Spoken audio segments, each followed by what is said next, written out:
After weeks of brinksmanship, Congress has reached an agreement to extend the payroll tax cut. It's a move that will prevent paychecks from shrinking for more than 160 million Americans. The deal was reached after House Republicans gave in to calls from the President, the Senate, and even fellow Republicans to approve a short-term extension. Speaker John Boehner explained why his members changed course. You know, sometimes it's hard to do the right thing. And sometimes it's politically difficult to do the right thing.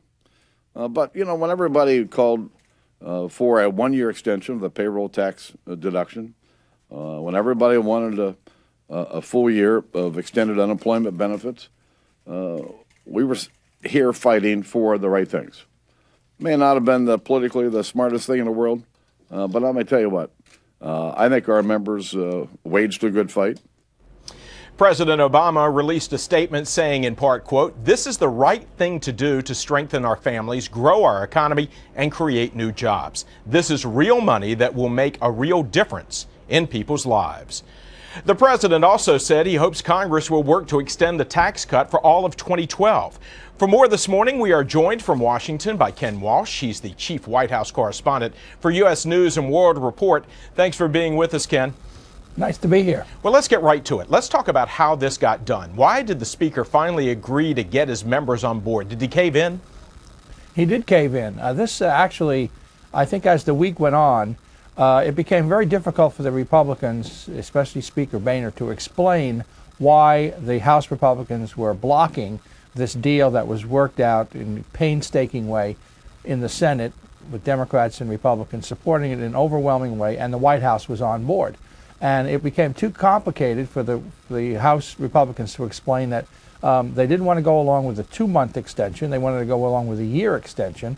But of course, it got bogged down in all this complexity. And the White House really outmaneuvered the Republicans very smartly by making it appear that President Obama was the defender of the middle class, willing to do whatever it took to get this payroll tax cut through, whereas the Republicans in the House looked like they were bogging things down with all this ideology and all these other provisions. And so the White House had a crisp, clear message. The Republicans did not. Do you think there was really any doubt that this was going to happen in some form before the end of the year? No, I think this was always in the cards. But the House Republicans made it so much more difficult for themselves by blocking the initial compromise that they have now accepted. And it revealed, I think, to the country what a lot of people feel is wrong with Washington. Brinksmanship, lack of compromise, gamesmanship, the idea that people let their common sense be overcome by ideology.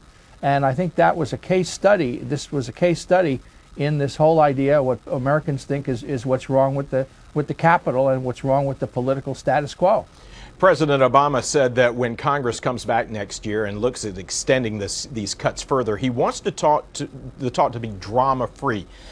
Do you think it could possibly be drama-free in Washington? No, I don't think so. I think we're going to probably need another national election to clarify which direction the country wants to go in Washington, conservative, liberal, moderate, whatever. And that might even be hoping for too much, because the country's very divided also. President Obama has talked about sort of a drama-free type of legislation for a long time now, but we rarely get that in Washington. The country's divided, the Congress is divided, and as we saw this week with this, what seemed to be sort of a no-brainer, you know, a simple move to extend this payroll tax cut for 160 million Americans. Seemed like a very simple premise, but leave it to Washington to get everything bogged down in ideology and in complication. So when President Obama talks about it being more simple next year to do this, I don't think he's right. This is not going to be simple at all. Now, many do look at this, as you even said, as a victory for the White House. And while it might be considered a win for the president, it's also forcing him to do something he didn't want to do. He is now going to have to make a decision on the Keystone Pipeline program in the next 60 days. Do you have any indication at all whether he is going to approve that? No, I mean, this is going to be a tough decision for the White House. It's environmentalists want to block this pipeline. Development interests, people who feel that it would create jobs, want it to go forward.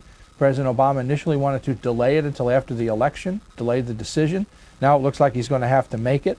It's really hard to see where this is going to come out, because it puts sort of the two personas of Barack Obama at odds with each other, the job creator versus the environmentalist. And it's really impossible to know how it's going to turn out, but this is one outcome of this whole fight that President Obama looks like he's going to have to decide, and that won't be an easy decision. You know, with the elections looming next year, I want to talk about this. John Boehner even said this may not have been the politically smart thing to do in the world. And do you think this is going to be a situation that sticks in the minds of Americans and actually hurt some House Republicans come November? Well, I think it could be made to do that. If you look at race by race, a clever Democratic opponent could make this an issue to say that one of the, especially the Tea Party conservatives who blocked the initial agreement, were not defending the middle class, which is the big voting bloc in the United States. So I think district by district it could have a negative effect on some of the conservatives who blocked this in the House. I think the country, though, by and large, is much more interested in macro issues. This, after all, it would have kept Americans from keeping about $20 a week. That would have gone to the government because the payroll tax cut would have been elapsed on December 31st. So it's really not a great deal of money. It's maybe, what is it, like a half a tank of gas for a lot of people per week. But it does make a difference to a lot of working class folks. But I think by the time we get to next November, a lot of other things will intrude and will be more important, particularly the idea of creating jobs. And I don't think you could argue that this payroll tax cut would have created a lot of jobs, or will create a lot of jobs. It will keep more money in people's pockets, and that's good for people. But as far as a macroeconomic policy, I think it has a long way to go. Well, it's certainly going to be interesting to watch. In fact, the past week was extremely interesting. Ken Walsh from U.S. News and World Report, thank you for being with us. Thank you.